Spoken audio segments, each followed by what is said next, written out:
Hello tout le monde, aujourd'hui je vous présente le Pessoa allemand double canon. Donc les doubles canons sont en German Silver. Le German Silver c'est notre alliage chez Jumpin qui va favoriser la décontraction du cheval pendant le travail et qui va avoir une mise à température dans la bouche du cheval qui va se faire plus rapidement que des alliages normaux.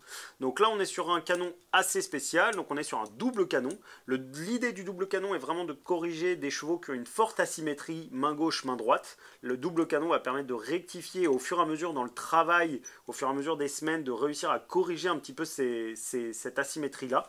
On est sur un canon qui est assez spécial, qui n'est pas forcément méchant, mais qui n'est pas à mettre entre toutes les mains. On va plus s'adresser sur des mains amateurs ou professionnelles.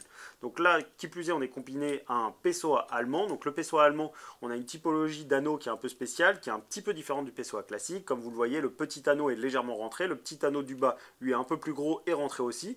L'action va être la même, c'est juste qu'on va avoir une attaque qui est un petit peu plus douce et une action qui est un petit peu plus progressive. Mais globalement, on aura la même action qu'avec un Pessoa normal. Donc à savoir, là, on va s'adresser à des chevaux qui ont une forte asymétrie gauche-droite et qui ont une attitude un petit peu haute qu'on va chercher à redescendre un petit peu et à ramener vers soi. Donc voilà. En termes d'entretien pour celui-ci, rien de plus simple. Un simple passage à l'eau après chaque utilisation pour bien le nettoyer. Il va exister en 125 et en 135. Voilà, je pense vous avoir apporté toutes les informations sur ce mors. Si jamais vous avez des questions ou quoi que ce soit, n'hésitez pas à nous les poser sur les réseaux sociaux. Merci beaucoup, à très bientôt chez Jumpin.